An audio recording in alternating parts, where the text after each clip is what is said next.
Halfway through the opening round, we have Kevin Hennessy of Boylesports. Obviously mixed emotions here tonight, some fine displays, but Boylesports hero was the sad note of the evening. Oh, without question, it's definitely took the gloss off the evening. A bad injury, it has to be said. There's no point in lying about it. It was a bad injury. He was in an ideal position. A lot of people didn't think he could turn as close to Indigo Jack and Emer Superstar. It was the one night, I've watched him plenty much over the last few weeks, and it was the one night he actually did break relatively well.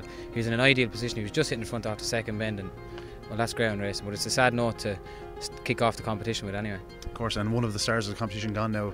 Hopefully he'll be okay, and well, whether we see him back in the track or not, we'll certainly be seeing a stud career, I'm sure. Yeah, definitely. Personally, I'd be aiming towards a stud career. Well, I'm sure they'll assess the situation tomorrow morning. They'll have a better view, but I would imagine to bring a dog of his calibre back with the speed he'll be travelling at, I think it'll be a mighty ask.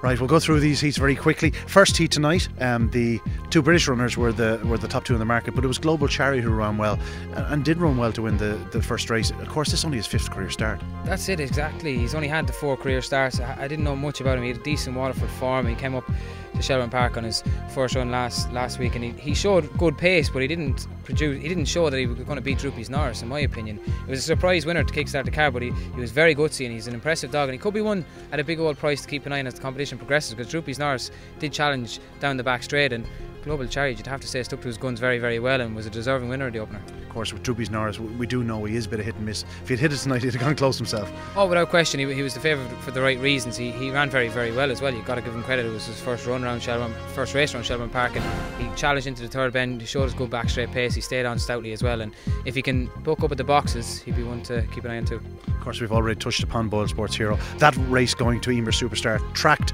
Indigo Jack down the back straight and was just a little bit strong in the finish. Yeah, exactly. They're two early pace runners. You'd imagine Indigo Jack and Emer Superstar, if they're to progress, they'll be doing it from the front, and it was a battle between those two. All eyes were probably on Hero at that stage, but you can't take it away from Emer Superstar. Jerry Holian's runner, he's a great record around Shelbourne Park. He's a very impressive runner, and when he does things right, he is hard to beat. Whether or not he would have won the heat from where Hero was is very much debatable. We've got to move past that now, we've got to look forward, and Emer Superstar and Indigo Jack, it was a good battle, it was a decent run. As we saw, there wasn't that many good times posted early on, so I'd imagine that 29.92 is probably a little bit better than just the standard time would suggest. Absolutely. Heat 3, Skywalker Farlow was hot favourite. Really showed plenty of signs of rust. We knew he'd come on a side for tonight's run, I'm sure. He'll need to, but apart from that, the winner, Blenheim Cracker, he showed great early speed to actually get to the front, gave up the lead, but then battled back to it, and he ran well. He's a nice dog. Yeah, he is, and a lot of people have been mentioning him to me during the week at a big old price. To be honest, I couldn't see past Skywalker Farlow or Tyre Nathan. That was just my personal opinion. Definitely ring rust there with Farlow. You'd imagine he'll come on leaps and bounds for the run. He should, and he will have to. He didn't fire tonight, so to speak, but we know all the ability he has. He's the Easter Cup winner here, and he's got the potential. I wouldn't be ruling him out just yet, but I would imagine he will come on for the run. Blenheim Cracker took me by surprise. A very respectable trial here, but that run tonight, he was mildly impressive, and he held off Tyre Nathan very well. Even off the last bend, I thought Nathan might just get there, but Blenheim Cracker, to his fair, he stuck to his guns well. Yeah, Nathan, I'm sure, will be turning closer in later rounds. Yeah. Moving on, PJ Fahey got immediate compensation in the next heat. Tyre Supermac ran off the corner, gave up the lead briefly, but then battled well to get there again and held Claire's Wonder, who was another eye catcher, but both the winner and second, I thought, run well in here, showed plenty of pace. Yeah, definitely, and I was talking to PJ after the race actually, and I said I was very surprised at how well Supermac stayed on up the home straight. He's not probably a 550, an out and out 550 dog. He's got the middle pace to beat a lot of these runners in the competition, and that's where he'll get through most nights. He'll be in a qualifying position turning for home, and he'll be looking to hold on to that position rather than staying on well. I was mightily impressed with Supermac the way he stayed on, to be honest. Claire's Wonder, another one of those that I didn't know that much about. He's got good Clonmel form, he got decent times done as well, but he lost very little in defeat. Overcharge and Highview Ranger both ran well to qualify, but I imagine Supermac, he's the one to take out that heat for me.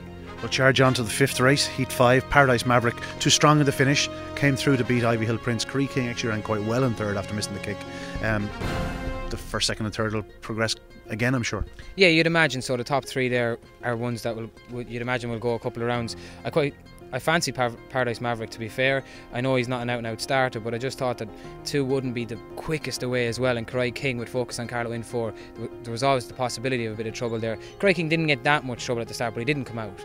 Not the way he can come out. We've often seen him here lead 2 or 3 lengths as the box is open. So Cry King will come on for the run. He was a disappointing performance last week. He's put that behind him now. I thought he didn't lose that much in defeat. But Paradise Maverick is one of those pups that came out unraced stake in Kilkenny. I quite like the dog, to be honest. He does need the inside because he does lack lack a bit of early pace, so if he's in the middle of dogs going to the opening bend, he could get a bit of trouble. But he'll love the 550, he'll stay further, and I thought at a price I thought he'd run well, and he did for Pat Buckley.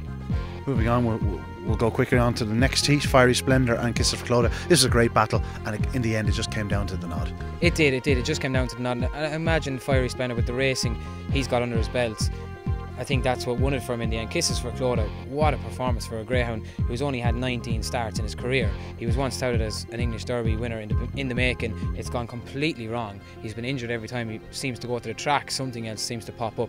I'd be delighted for Connections, and I wish him the best. I hope he can go on and show some of his ability throughout the competition. Whether or not he can put it up for 6 weeks on the back of his injury record is very much in for debate, but I thought he gave Fiery Splendour a great race, and he lost nothing in defeat, and for me he's gone up in my estimations. And I think Fiery, I don't think he trapped as well as he can. He didn't come away the way he ran Wimbledon. I think a couple of more races you'll see an even better runner as well from him.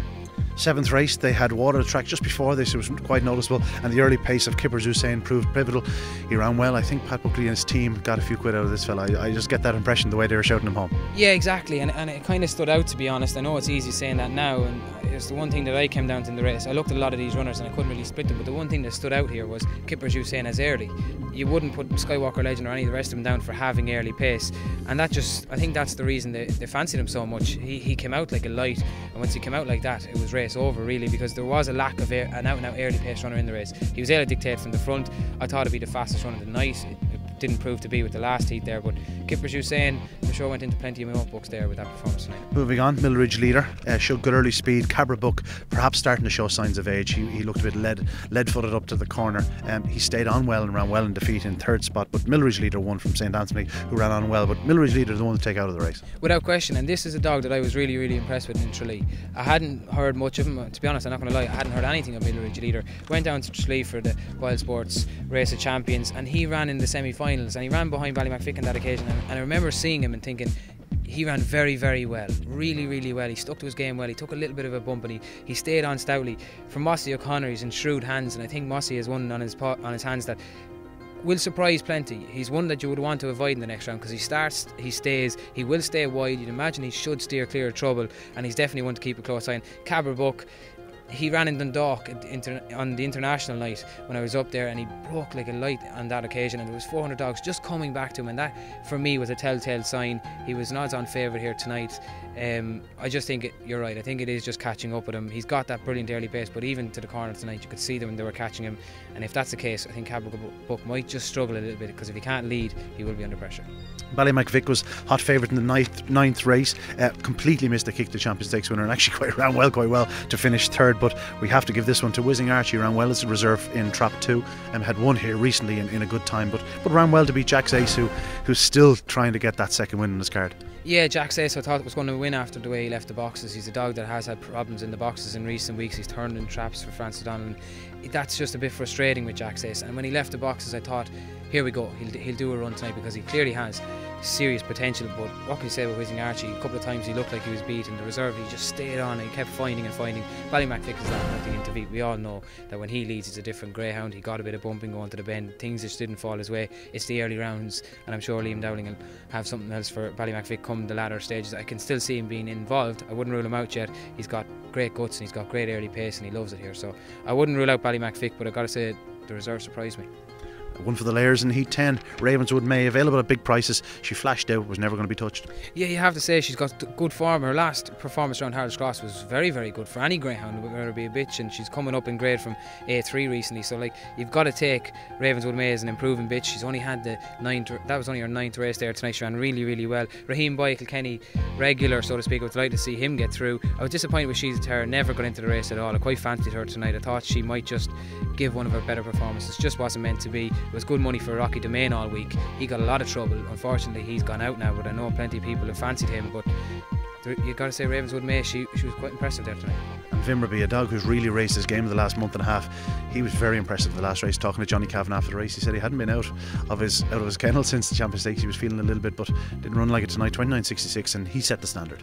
Yeah, he did. To be honest, Vimmerby, I wasn't too keen. I wouldn't have been a player tonight on Vimmerby. I didn't think he had the best of draws. He's an inside seat out in 5, but he's really, really running well. He looks gutsy. I thought once he leads, I thought the 6 would actually pick him up, to be quite fair. Into the 3rd bend he was closing slightly, but up the home straight Vimmerby pulled pulled away again, and that was the most impressive. It wasn't just the fastest time of night, it was the most impressive run of the night, and I imagine he won't be near his price he was before Antipost after that performance there tonight. He's a dog that starts and stays, and certainly we could see him in the latter part of August, and who knows, in the early part of September. But that's it for the opening session. We'll see you Saturday.